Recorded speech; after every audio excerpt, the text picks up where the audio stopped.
जैसा कि आप जानते हैं कि जीडीपी की डेफिनेशन में जीडीपी की फुल फॉर्म में ग्रॉस डोमेस्टिक प्रोडक्ट लिखा जाता है। ग्रॉस डोमेस्टिक प्रोडक्ट,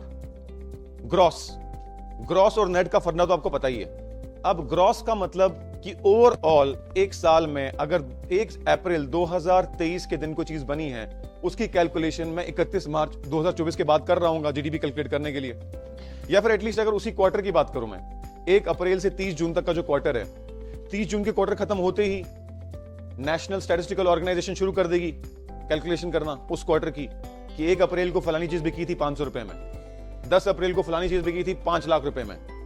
लेकिन बाय द एंड ऑफ 30 जून तब तक उसकी वैल्यू कम हो चुकी होगी इस्तेमाल की वजह से, वेयर एंड टियर की वजह से, मार्केट वैल्यू।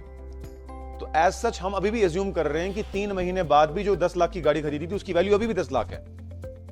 तो जो चीजों की वैल्यू में कमी आती है because of wear and tear, because of use, उस वैल्यू को हम माइनस कर देते हैं। तो जब जीडीपी में से इस वैल्यू को, जिसको हम डेप्रिसिएशन कहते हैं, ये माइनस कर दी जाए तो आता है नेट डोमेस्टिक प्रोडक्ट।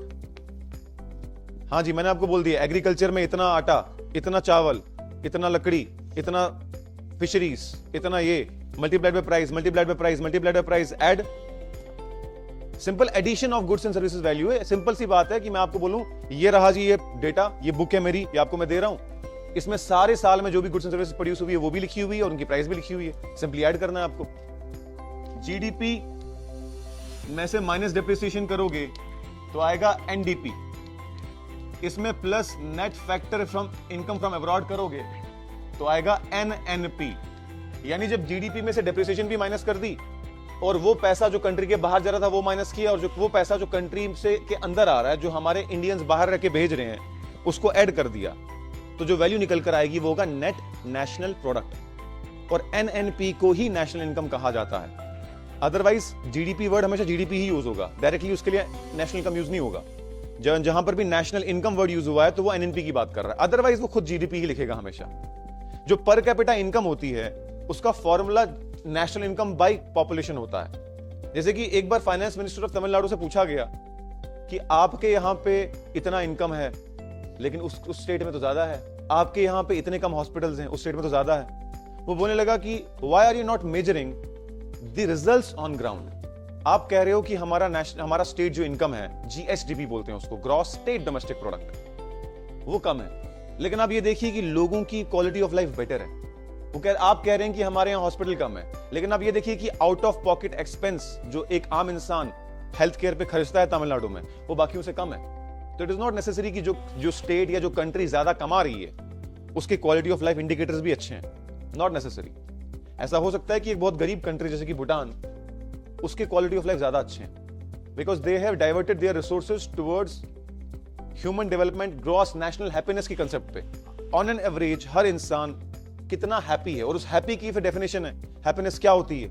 हमने कहा कि जब हम रिकवरी की बात करते हैं, जब भी इकोनॉमी में कोई भी प्रॉब्लम आती है और जीडीपी का डाउनफॉल आता है, मान लो किसी प्रॉब्लम, किसी आपदा से पहले जीडीपी नॉर्मली बढ़ रहा था और फिर अचानक कुछ प्रॉब्लम आ गई इकोनॉमी में, कोविड आ गया या फिर इंटरनेशनल वॉर हो गई या जो भी हुआ, जीडीपी डाउन होने लगा और फिर डाउन रहा काफी वक्त तक, और फिर कुछ देर बाद रिकवरी कर पाया दोबारा उस लेवल पे जिस लेवल पे वो उस प्रॉब्लम से पहले था। वी शेप में क्या होता है, डाउन और इमीडिएटली अप, बहुत फास्ट रिकवरी होती है।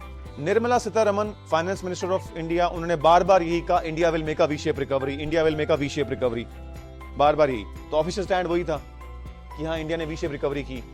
एग्जैक्टली कौन सी रिकवरी की वो डेटा के बाद पता चलेगा, बट जो ऑफिशियल स्टैंड है हमें वही मानना है कि as per Nirmala Sitharaman, finance minister of India, नाम में यूज करो, as per finance minister of India, India made a V shape recovery. और भी क्या इस पिछले एक साल में इकोनॉमिकली कैसे हमने परफॉर्म किया, वो हमें एक डॉक्यूमेंट से पता चलेगा, इसका नाम है इकोनॉमिक सर्वे। वो बजट के जस्ट एक दिन पहले इंट्रोड्यूस होता है। इकोनॉमिक सर्वे से हमें आइडिया आएगा कि हमारी इकोनॉमी ने पिछले एक साल कैसा परफॉर्म किया और आने वाले वक्त में क्या क्या इंटरवेंशंस की जरूरत है। अब इकोनॉमिक सर्वे और बजट ये हम तब तक नहीं पढ़ सकते जब तक हमें all the indicators, all the measurement ways पता है। फिस्कल डेफिसिट क्या है, ग्रोथ रेट प्रोजेक्शंस क्या हैं, प्राइमरी डेफिसिट क्या है, करंट अकाउंट डेफिसिट क्या है, ये सब उसमें आंकड़े लिखे हुए होंगे। तो जब तक हमने पढ़ लिए होंगे जब तक बजट आएगा। 30 जनवरी या 31 जनवरी के दिन इकोनॉमिक सर्वे आएगा और first working day of February के दिन बजट आएगा। तो बजट से जस्ट एक वर्किंग डे पहले एक डॉक्यूमेंट पार्लियामेंट में लाया जाता है, इसका नाम है इकोनॉमिक सर्वे ऑफ इंडिया। नाम जिसे बता रहा है इकोनॉमिक सर्वे, कि इकोनॉमिकली हमने पूरा सर्वे करके देखा कि इंडिया में क्या क्या प्रॉब्लम्स रही इकोनॉमी में और आगे हमें क्या क्या करना चाहिए। वो एक बाइंडिंग डॉक्यूमेंट नहीं है, वो चीफ इकोनॉमिक एडवाइजर बनवाते हैं और वो गवर्नमेंट के लिए एक पॉलिसी डायरेक्शन के लिए होता है। वैसे भी इस साल इलेक्शन ईयर है तो इस बार इंटरिम बजट होगा शायद तो देखते हैं क्या होता है आगे। सो ये आ गया यू शेप रिकवरी, ये बात समझ में आई।